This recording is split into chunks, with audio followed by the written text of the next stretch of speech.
ঠাকুরের আতুল চরণে প্রণাম জানিয়ে, আরাধ্যা জগৎজননী বড় মায়ের আতুল চরণে প্রণাম জানিয়ে, পরম পূজ্যপাদ বরদার চরণে প্রণাম জানিয়ে, পূজনীয় আচার্য দেবের চরণে প্রণাম জানিয়ে সকলকে আনন্দিত জয়গুরু বলে আলোচনা প্রসঙ্গে দ্বিতীয় খণ্ডে। শ্রী ঠাকুর এইবার একবার তামাক খেলেন। একটি দাদা এসে তার অভাবের কথা জানালেন। শ্রী ঠাকুর তাকে বললেন, দেখ, অভাব হলেই যে আমার কাছে এসে হাত পাতিস ও কিন্তু ভালো না। তাছাড়া মিতব্যয়িতা জিনিসটা শিখতে হয়। তোর যা সংসার তাতে তুই যা পাস তাতে তো তোর কষ্ট হবার কথা নয়, অথচ নিত্যই তুই অভাবে পড়িস। তার মানে তোর চলনায় গোল আছে। আর অভাব যদি হয়, পরিবেশের জন্য এতখানি করা লাগে যাতে পরিবেশ থেকে আহরণ করে নিতে পারিস। অবশ্য পাবার বুদ্ধি থেকে করা ভালো না, স্বভাবটাকেই সেবা বুদ্ধি সম্পন্ন করে তুলতে হয়, তাহলে আর কষ্ট থাকে না। আমি তো টাকার পরোয়া করি না, আর টাকারও মানুষ আমি না। আমি মানুষের, মানুষ আমার। তাই আমার যারা, তাদের যা আছে তা আমারই নিজের সম্পদ বলে আমি মনে করি। আমি ভাবি কেমন করে তাদের দক্ষ করে তুলতে পারি, উচ্ছল করে তুলতে পারি, নইলে আমি যে নিঃস্ব হয়ে রইলাম। তোরা কেউ যদি হীন সামর্থ্য হয়ে থাকিস, তাহলে আমার কাছে সেটা বড় অপমানজনক লাগে। আমার আফসোস হয়, দুঃখ হয়, অনেক সময় নিজের গায়ের মাংস নিজে কামড়ে তুলে ফেলতে ইচ্ছা করে। শ্রী ঠাকুরের চোখে মুখে একটা তীব্র বেদনার চিহ্ন ফুটে উঠল। মাঝে মাঝে মনে হয় তোদের চাপকে ঠিক করি। পথ পেলে বুঝলি, শুনলি, অথচ চললি না, করলি না। এই দুঃখ আমি রাখবো কোথায়? এক একজন শুধু কথার সাগর হয়ে থাকলি, চরিত্র গঠন করলি না। ও কথাও তোদের পোছে কে রে? তাই কই আর শয়তানি করিস না, মানুষ হ। দেখে আমার প্রাণ জোড়ক। দেখ, জন্মে অবধি আমি আর কিছু চাইনি। আমি কেবল চেয়েছি প্রত্যেকে যেন বড় করে তুলতে পারি, প্রত্যেকের যেন সার্থক জন্ম করে তুলতে পারি। তোরা এক একজনে অন্তরে বাইরে রাজরাজেশ্বরের মতো সুখী হ, তাতেই আমার সুখ। তোরা নিজেরাও সুখী হলি না, আমাকেও সুখ পেতে দিলি না। আমার ভাগ্যই খারাপ। এই বলে শেষে ঠাকুর ছলছল করুণ নেত্রে চেয়ে রইলেন দাদাটির দিকে। দাদাটি বললেন, আমি যা পারি তা তো সাধ্য মতো করি, আর কি করব? শেষে ঠাকুর গুরু গম্ভীর স্বরে ধীরে উদ্যত কণ্ঠে বললেন, ময়ি সর্বাণি কর্মাণি স্বনে সাধ্যত্ব চেতসা নিরাশি নির্মম ভূতা যুধস্ব বিগত জড়।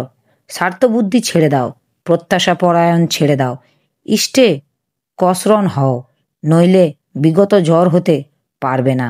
আর ওই জ্বরের ঘোরে যাই করো না তা সফল হবে না। মূলে হাত দাও, তাকে ভালোবাসো, আর যা করবে তার জন্যই করো। ক্ষুদ্র স্বার্থবুদ্ধির নোঙর ফেলে যতই দাঁড় টানো না, এগোতে পারবে না, তাতে কারো অন্তরকে স্পর্শ করতে পারবে না।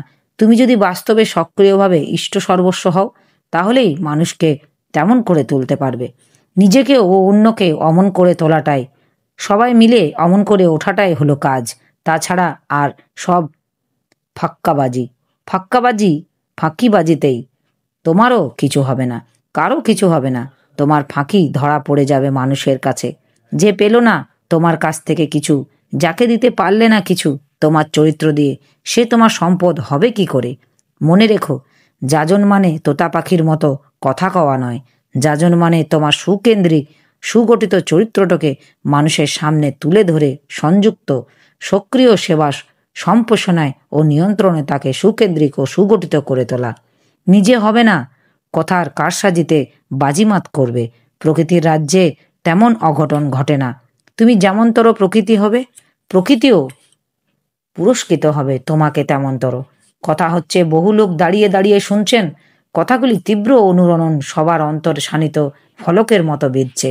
মনে হচ্ছে দেওয়ালগুলিতে যেন সেই মর্মবেদী বাণী মন্ত্রের প্রতিধ্বনিতে ঝনঝন করে উঠছে। চতুর্দিকে একটা থমথমে আবহাওয়া, সবাই নির্বাক নিস্তব্ধ। একটু আগেই শৈলমা এসেছেন। শ্রী ঠাকুর এইবার শৈলমার দিকে চেয়ে আদরের সুরে সোহাগ করে টেনে টেনে বারবার বলতে লাগলেন, ঘুটুন ঘুটুন, ঘুটুন ঘুটুন, ঘুটুন ঘুটুন। শৈলমা হেসে কুটিপাটি। শ্রী ঠাকুর, সকালে কিছু খাইছিস? শৈলমা, খাবার সময় পেলাম কোথায় শ্রী ঠাকুর? সে তো ঠিক কথা, কাজের লোক আবার খায় নাকি? তার আবার সময় কোথায়? যাক, এখন কি কিছু খাবার সময় হবে?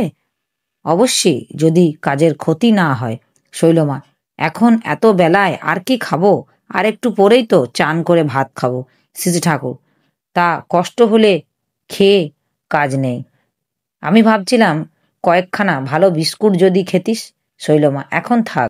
শ্রীজি ঠাকুর প্রসঙ্গান্তরে মন দিলেন, কিন্তু শৈলমা উসখুস করে শ্রীজি ঠাকুরের দৃষ্টি আকর্ষণ করতে চেষ্টা করতে লাগলেন। শ্রীজি ঠাকুর কালিদাসী মাকে ইঙ্গিত করে বললেন। সেই সঙ্গে সঙ্গে কয়েকজন দৃষ্টি পড়ল শৈলমার উপর। তারা শৈলমার ভাবভঙ্গি দেখে মুখ টিপে টিপে হাসতে লাগলেন। কালিদাসী মা রহস্য করে বললেন, কি গো ডাক্তার, অমন করে গা মোড়া কাটছ কেন? ঘুম পাচ্ছে নাকি? শৈলমা ঝাঁঝিয়ে উঠলেন। আহ্লাদির মতো ঠাকুরের কাছে বসে থাকো। ঢের তো পাও না, ঠেলাটি কি? আমার মতো এরকমই সেবা দিতে হতো মানুষকে, তাহলেই ঠিক পেতে। রুগী গু মুত আতুর ঠেলতে হয় কি কম? তারপর সময়ে নাওয়া নেই, খাওয়া নেই, ঘুম নেই, অনেক সময় সকালে চাটুকু পর্যন্ত জোটে না। শ্রী ঠাকুর হেসে বললেন, ও, তুই চা বিস্কুট দুই খাবি? শুধু বিস্কুট খাবি না? তা সে কথা সোজা করে বললেই তো হতো। সোজা কথা অত ঘুরিয়ে পেঁচিয়ে বলছিস কেন? শৈলমা খানিকটা কান্নার সুরে: আপনি তো সবসময় আমাকে ওই রকম ভাবেন।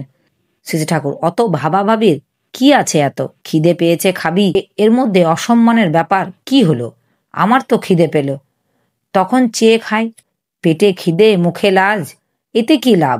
দেখ, সহজ হতে না পারলে কিন্তু সুখ নেই। অত চাল দিয়ে চলতে যাবি, ততই চলন বেচাল হয়ে যাবে, এমনকি বানচালও হয়ে যেতে পারিস।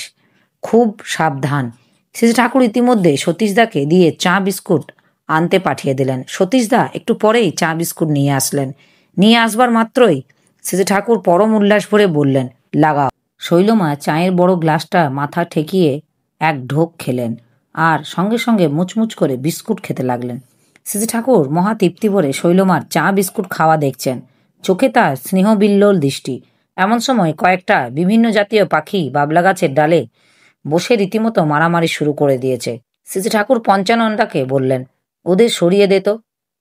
এখন একত্র থাকলেই ঝগড়া করবে। এখন ঝগড়ার বাতিক চেপেছে। এই ভাবটা কেটে গেলে পরে আবার বন্ধুভাবে থাকতে পারবে। আমি আবার এইসব পাখিগুলোর মধ্যে দেখেছি খুব ভাব, কিন্তু ওদের দেখে মনে হয় মানুষের যেমন মাঝে মাঝে মেজাজ খারাপ ও খিটখিটে হয়, ওদেরও তেমনই হয়। এই ঝোঁকটাকে প্রশ্রয় দিতে নেই, বারবার অভিব্যক্তি দিতে দিতে এইটে পেয়ে বসে। সেই জন্য খারাপ যা কিছু থাকে নিজেকে প্রত্যাহত করাই শ্রেয়। তোমাদের মুখে যদি কুবাক্য আসে, আমি বলি তখন বরং চুপ করে যেও, বা মানুষের সংসর্গ থেকে দূরে সরে যেও, কিন্তু কুবাক্য বলতে যেও না।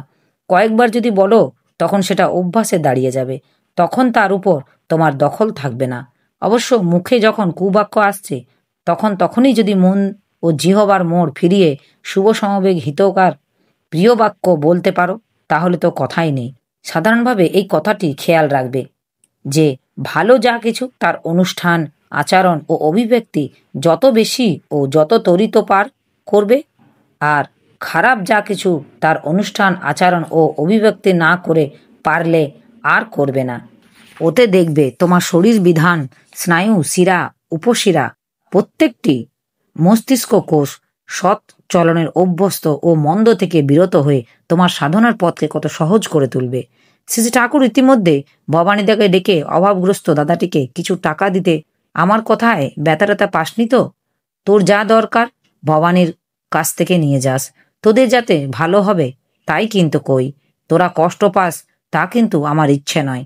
আবেগের দাদাটি যেন বাকরুদ্ধ হয়ে আসলো। কি বলতে গিয়ে বলতে পারলেন না, গলাটা ধরে আসলো। মুখটা নিচু করে চাদর দিয়ে চোখ মুছতে লাগলেন। আমার এই আলোচনা প্রসঙ্গে কিছু ভুল ত্রুটি হয়ে থাকলে আপনারা আমায় ক্ষমা করবেন। উপস্থিত দাদা, ভাই, বোন, মায়েদের আমার রানন্দিত জয় গুরু।